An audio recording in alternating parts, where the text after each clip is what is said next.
जय श्री राम, जय श्री राम। तुलसीदास जी की रामायण की लिखी हुई चर्चा में हम रामायण में तुलसीदास जी कहते हैं, श्री स्वामी तुलसीदास जी ने श्री रामचरितमानस लिखी संमत 1631 को कथा आरंभ करी। कलयुग में श्री रामचंद्र जी राजा दशरथ के राजघराने में अवतरण हुए। इस पूर्व समय की श्री तुलसीदास जी ने रामचंद्र जी की लीला का और मर्यादा का वर्णन किया लिखा है तथा अतिरिक्त आध्यात्मिक आत्मज्ञान भक्ति की लीला भी लिखी है। मूल अर्थ है रामायण का है अध्यात्म ज्ञान, और यह आत्मज्ञान के लिए भक्ति योग, ज्ञान योग और कर्म योग, मंत्र योग, लय योग, राजयोग आदि आदि साधनों से प्राप्त है। रामायण में आत्मज्ञान साक्षात्कार दर्शन को ही मूल ज्ञान कहते हैं। श्री रामचंद्र जी का अवतरण कारण क्या है? अलग अलग गाथा है। एक गाथा है कि एक कारण है, एक समय उतान पात की परंपरा में राजा हुआ, उसने भक्ति करी। दोनों राजा रानी ने परमात्मा की शक्ति प्रकट हुई। उसने कहा, बोलो क्या चाहते हो आप? उन्होंने कहा, आप जैसा हम पुत्र चाहते हैं। एक कारण तो यह हुआ, और दूसरा कारण कहते हैं, एक कारण है नारद जी के श्राप से। अलग अलग कथा तुलसीदास जी ने कहा, जब जब हुए धर्म की हानि, बाढ़े असुर अधम अभिमानी, तब तब प्रभु धरे विविध शरीरा। कृष्ण जी भी कहते हैं, युग युग प्रभु लेवे अवतारी। और रामायण में भी कहा है, जब जब हुए धर्म की हानि, वाढ़े असुर अधम अभिमानी, तब तब प्रभु धरे विविध शरीरा, हरि सदन और दुख और पीरा।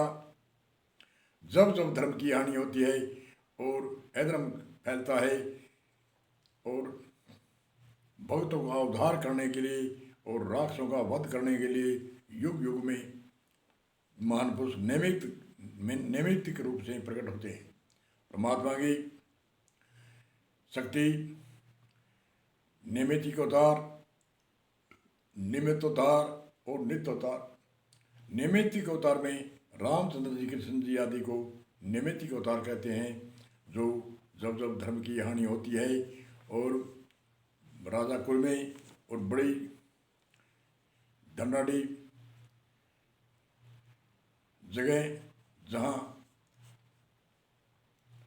सामग्री हो राक्षसों को वध करने की, वहाँ प्रकट होते हैं। उसको कहते हैं नैमित्तिक अवतार। और निमित्त अवतार कहते हैं, जैसे हिरण्यकश्यप को मारने के लिए सिंह का रूप धारण किया साकार, और हिरण्यकश्यप को मारने के बाद में वह शक्ति अदृश्य हो गई, ओझल हो गई। थोड़े काम के निमित्त आए, उसको कहते हैं निमित्त अवतार।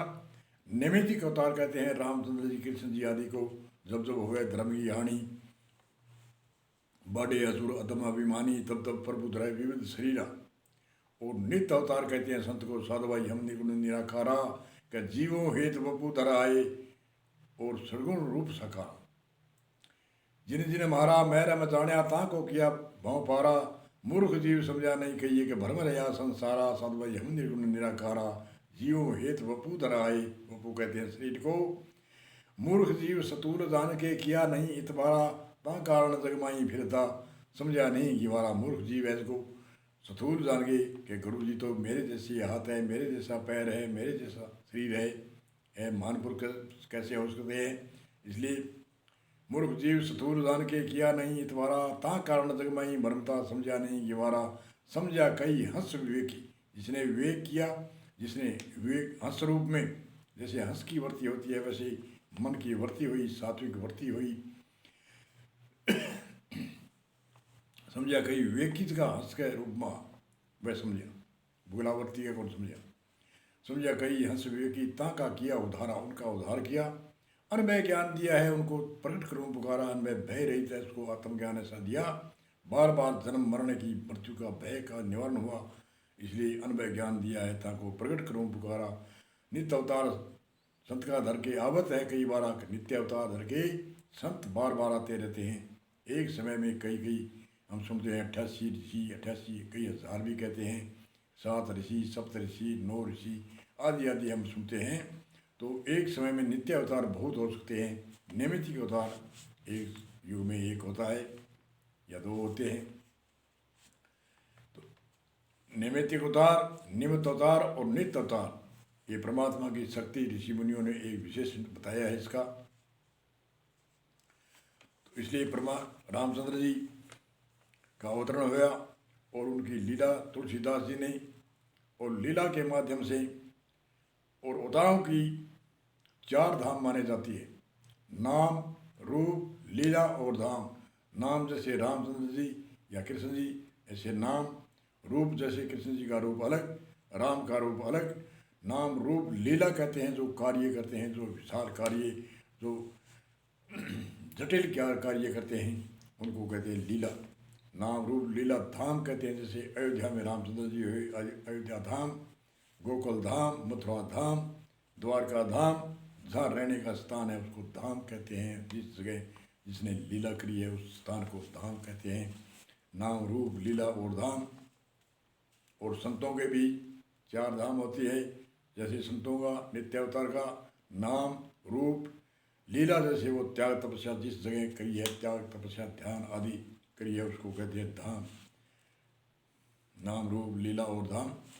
तो ऐसे तुलसीदास जी ने सबको ही प्रणाम किया, महान ऋषि मुनियों को प्रणाम किया, अवतरण शक्तियों को प्रणाम किया, और भक्तों को प्रणाम किया, योगियों को प्रणाम किया, और मूर्खों को, दुष्टों को, और जो चूरखोर कुछ भी थे उन सभी संसार के जीव जंतु को प्रणाम किया बड़ी खुशी से। ये जो ऐसे कितनी नम्रता है तुलसीदास जी की, जो सबको प्रणाम करते हैं। हम कोई मामूली सा कोई किंतु परंतु होते हैं, उनसे हम प्रणाम छोड़ के राम रमीन करना नहीं चाहते। और तुलसीदास जी ने कितनी एक नम्रता दिखाई है, इसलिए तो इसको कहते हैं मर्यादा पुरुषोत्तम रामायण। और इसमें हमारी मर्यादा सिखाती है, परिवार को और मर्यादा सिखाती है, समाज को मर्यादा सिखाती है, राष्ट्र को मर्यादा नेम नीति सिखाती है। रामायण में बहुत कुछ रहस्य है, एक चौपाई का विद्वान अर्थ कर सकते हैं हम, साधारण आदमी तो उसका अर्थ समझ भी नहीं सकते।